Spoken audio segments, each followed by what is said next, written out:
आज का 85वां महाधिवेशन एक ऐतिहासिक भारत जोड़ो यात्रा के बाद हो रहा है। भारत जोड़ो यात्रा ऐतिहासिक इसलिए है कि इसने नफरत की राजनीति करने वाले लोगों को बैकफुट पे ला दिया है, पर उसके साथ साथ एक इकोनॉमिक काम भी किया है कि आज देश में मुख्य पटल पर चर्चा हो रही है निरंतर बढ़ती बेरोजगारी की, निरंतर बढ़ती महंगाई की। आज चर्चा देश में अमृतकाल की नहीं हो रही है और नहीं चाहिए हमें ऐसा अमृतकाल जहां पर देश में भुखमरी की रैंकिंग 121 देशों में 107वें नंबर पर हो। हमें ऐसा अमृतकाल नहीं चाहिए जहां पे पर कैपिटा इनकम के अनुसार हम दुनिया के 197 देशों में 142वें नंबर पर हो। हमें ऐसा अमृतकाल नहीं चाहिए जहां पर 600 से ज्यादा हिंदुस्तान के लोग हिंदुस्तान छोड़ के दूसरे देशों में व्यापार सेट कर रहे हो। हमें ऐसा अमृतकाल नहीं चाहिए जहां पे देश में जेंडर गैप इंडेक्स 135वें नंबर पर हो। हमें ऐसा अमृतकाल भी नहीं चाहिए जहां पर दुनिया में सबसे ज्यादा गरीब आज कहीं है तो वो हिंदुस्तान में है, 23 करोड़ लोग गरीब हैं। दूसरी ओर यूपीए सरकार का 10 साल का काम वो है, और वो काम क्या था कि 27 करोड़ लोगों को गरीबी से बाहर लेकर आने का काम किया। हमने आर्थिक प्रस्ताव आज आप सबके सामने रखा, उसके 2-3 मुख्य बिंदुओं पे आपका ध्यान आकर्षित करना चाहूंगा। हमें ऐसा अमृतकाल नहीं चाहिए जो 45 साल की सबसे बुरी बेरोजगारी देश के युवाओं पर थोपता हो।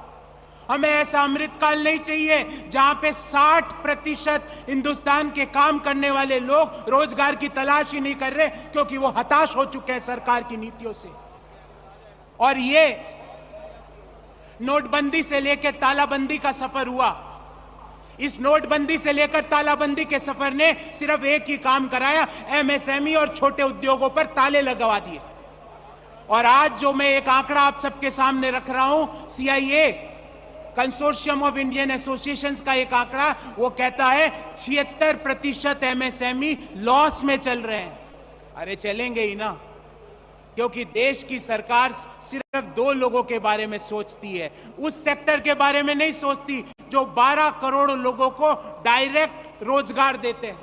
उस सेक्टर के बारे में नहीं सोचती एमएसएमई। 74% एमएसएमई पिछले 5 सालों में या तो उनकी आय घटी है या वो बंद हो गए। ऐसे अमृतकाल से तो मैं कहूंगा देश के लोगों को विष देकर 2 लोगों को अमृत पान कराना अमृतकाल नहीं है, वो देश के लोगों के लिए विषकाल है।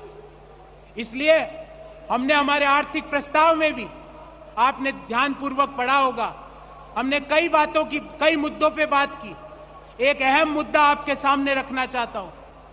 हम ये चाहते हैं कि देश में अर्थव्यवस्था में सिर्फ फोकस जीडीपी ग्रोथ पर ही ना हो, फोकस इस बात पर हो कि देश में नए रोजगार का सृजन कितना हुआ हो, देश में लोगों की जीवन स्तर में सुधार किस तरह हुआ हो, देश में लोग किस तरह खुशहाली और अपने सपनों को पूरा कर रहे हैं। हमने ये प्रस्ताव किया कि हम जो आर्थिक हमारा जो मॉडल है, जो 1991 का जो मॉडल डॉक्टर मनमोहन सिंह जी ने दिया, और उसके कारण देश में एक बड़ा तबका मिडिल क्लास आया। उस मिडिल क्लास को आज की सरकार की नीतियां लोअर इनकम ग्रुप में ट्रांसफर कर रही है और लोअर इनकम ग्रुप को पॉवर्टी में ट्रांसफर कर रही है। हमारे मॉडल में हम इंक्लूसिव डेवलपमेंट की बात करते हैं, ऐसे विकास की बात करते हैं जहां पे विकास यात्रा का फायदा हर व्यक्ति को मिले, सिर्फ 2 व्यक्तियों को नहीं। देश में अगर 10%, 8%, 6% विकास दर आती है तो सिर्फ 2 लोग आगे बढ़ते हैं। 600वें नंबर का आदमी दुनिया का दूसरे नंबर का रईस बन जाता है।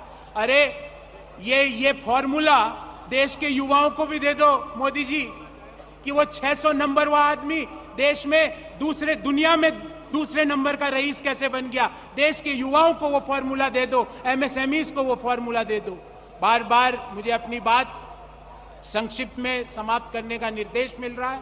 मैं आप सभी का, और जिन्होंने मुझे अवसर दिया है यहाँ पर खड़े होकर इस ऐतिहासिक महासम्मेलन में अपनी बात करने का, मैं उनका आभारी हूँ। मैंने कुछ तथ्य आपके सामने रखे हैं, हम सबकी जिम्मेवारी है इन तथ्यों से देश के लोगों को और मतदाताओं को चुनावों से पहले अवगत कराएं और वापिस ऐसी सरकार को चुने जो लोगों के बारे में सोचती हो, जो लोगों से चुनी गई हो और लोगों के बारे में सोचती हो, जो सिर्फ 2 लोग ना चलाए और 2 लोगों के बारे में ना सोचे। बहुत बहुत धन्यवाद। जय हिंद, जय भारत।